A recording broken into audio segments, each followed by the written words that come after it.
hypertensive crisis is a sudden and severe increase in blood pressure.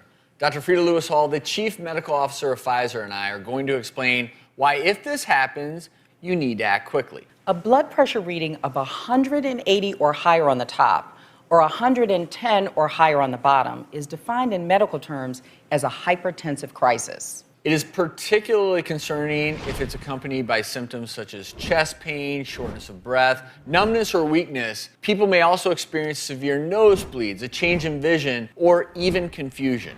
Hypertensive crisis can lead to life-threatening conditions like stroke, heart attack, or kidney failure.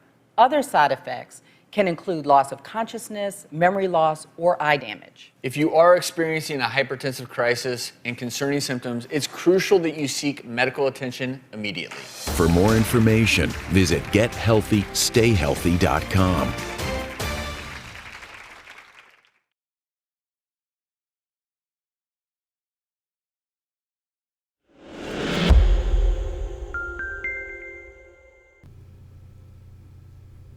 High blood pressure ranks as the #1 risk factor for death and disability in the world. Previously, I showed how a plant-based diet may prevent high blood pressure, but what if you already have it? The American Heart Association, American College of Cardiology, and the Centers for Disease Control and Prevention recommend as the first-line treatment lifestyle modification. If that doesn't work, you can start the patient on a thiazide diuretic or water pill, and then you keep piling on the meds until you get their blood pressure down. Commonly, people end up on 3 drugs, though researchers are experimenting with 4 at a time, and some people end up on 5. Why not just jump straight to the drugs? Well, they don't treat the underlying cause, and they can cause side effects. Less than half of patients stick with even the first-line drugs, perhaps due to the adverse effects such as erectile dysfunction, fatigue, and muscle cramps. So, what are these recommended lifestyle changes?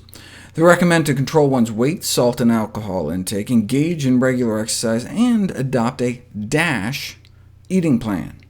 The DASH diet has been described as a lacto-vegetarian diet, but it's not. It emphasizes fruits and vegetables and low-fat dairy, but just a reduction in meat.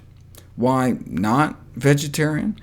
We've known for decades that food of animal origin is highly significantly associated with blood pressure. In fact, if you take vegetarians and you give them meat, you can watch their blood pressures go right up. I've talked about how there are benefits to getting blood pressure down as low as 110/70, but who can get that low?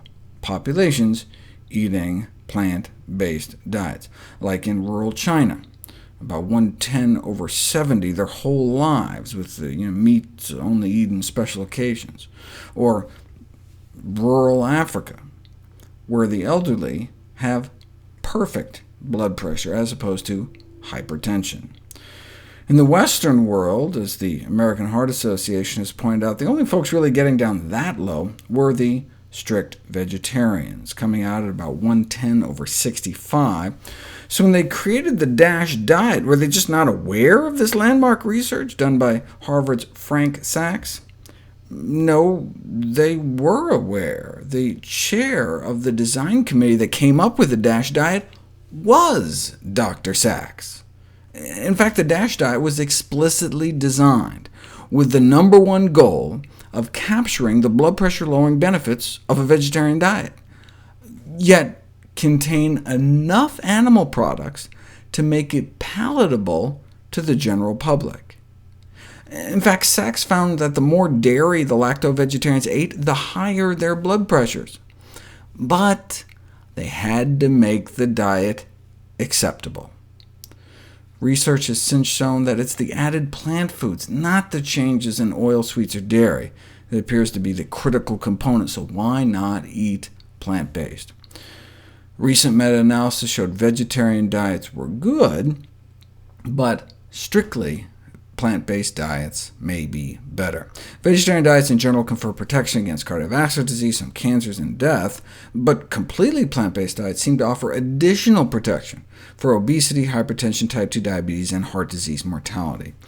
Based on a study of 89,000 people, those eating meat-free diets appeared to cut their risk of high blood pressure 55%, but those eating meat-free, egg-free, and dairy-free had 75% lower risk. If, however, you're already eating a whole food plant-based diet, no processed foods, no table salt, and you're still not hitting 110/70, there are a few foods recently found to offer additional protection. Ground flax seeds, a few tablespoons a day, induce one of the most potent anti-hypertensive effects ever achieved by a dietary intervention. 2 to 3 times more powerful than instituting an aerobic endurance exercise program. Watermelon also appears to have extraordinary effects, but you'd have to eat like 2 pounds a day. Sounds like my kind of medicine, but it's hard to get year-round. Red wine may help, but only if the alcohol has been taken out. Raw vegetables or cooked? And the answer is both, though raw may work better. Beans, split peas, chickpeas, and lentils may help a little. Kiwi fruits, though, don't seem to work at all, even though the study was funded by a kiwi fruit company. Maybe they should have taken direction from the California Raisin Marketing Board, who came out with this study showing raisins can reduce blood pressure, but only, apparently, compared to fudge cookies, Cheez-Its, and Chips Ahoy.